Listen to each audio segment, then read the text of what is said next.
Alright. What are we going to... Oh, I know! Hey! Look! It could be that Graf Zeppelin video I said I would do, like, 6, 7 months ago.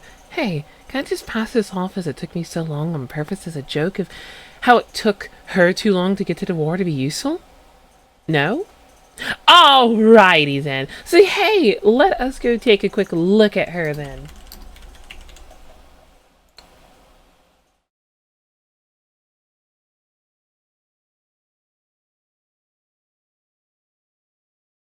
Stop it. Get some help. The Graf Zeppelin was an aircraft carrier, likely named after that airship that had also quite a successful career. Work started for her in late December of 1936 with Deutsche Werke, but soon it was realized the slipway was needed for Gneisenau, and well, I guess Littler prefers an ugly sister over a hot flaming balloon. A true mistake, if you ask me. Facing repeated delays and more, she would never see combat as she never saw full completion, though she got actually fairly close, closer than some people might even realize. But either way, she wasn't fully finished, and all she really did was floating around a lot and being dragged around from like one port to another. Still a better career than the Yamato, if you ask me. Technically, So what about her stats and abilities then? Well, with nearly 7,500 base health and a 400 aviation stat, stacked up to 2 dive bombers, well then, she's tanky and sounds like she can put out some at least fairly decent damage. Well then, where do the abilities fall up on this? Well, she has one ability that has 30% more efficiency. Oh, but it's the Iron Blood planes, you know, the ones that aren't really worth using. Well, I mean, she also has her other ability, Iron Blood Wings, and that makes it to where all Iron Blood ships do take 15% less damage from all sources. I mean, this ability is pretty good, but I mean, I don't know if it's enough to make for a good ship. She's still a heckin' good waifu, though. So she has some raw base damage, thanks to double dive bombers, I suppose. But she lacks any strong abilities that just truly push that damage to that next level.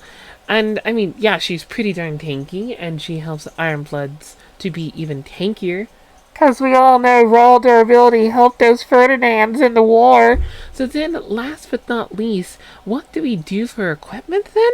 Well, first things first, you stop being a godforsaken troglodyte and realize that Iron Blood planes aren't worth a... I mean, seriously, Gold J, you win?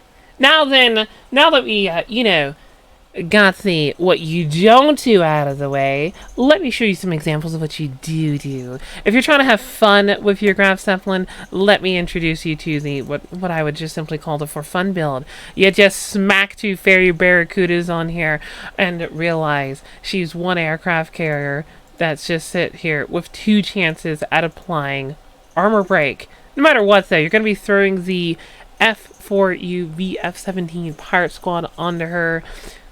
Seriously, the Messerschmitt? Seriously. Don't let me catch you putting a Messerschmitt on her. But of course, truth be told, at the end of the day, this is the build I would throw on her. The homing beacon, so she can get her airstrikes off a little bit quicker, because she's a slow to launch her airstrikes kind of girl. She's slow. I mean, then again, guys, have you seen her assets? It takes her a little while to get there. Give her some help, you know what I'm saying?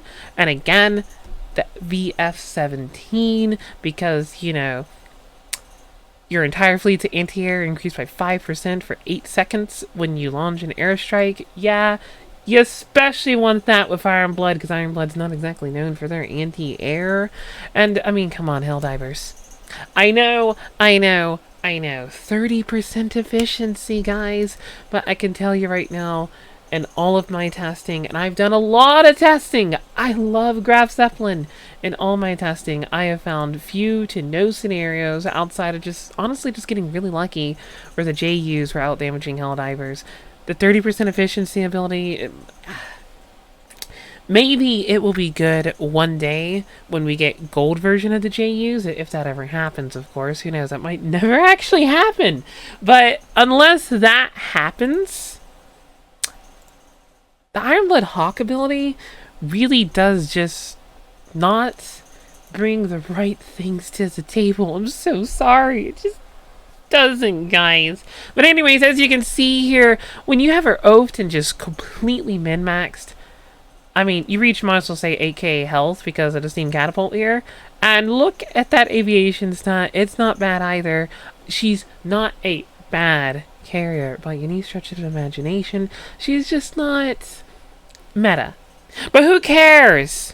She's an S plus tier waifu, and she's got some S plus tier badonkadonks. That's all I'm saying. That's all I'm saying. Okay, I'll stop. Guys, it feels good to finally be able to do one of these waifu review kind of videos. And I wanted to be like, you know what? Let's throw a little more pizzazz into it or something. I don't know. I'm just trying to do it a little bit differently versus the ones I did in the past. What are your thoughts on it? Who would you like me to do next, potentially? Comment section exists for a reason. I'll be there. I'm hoping you'll be there. Let's get to it.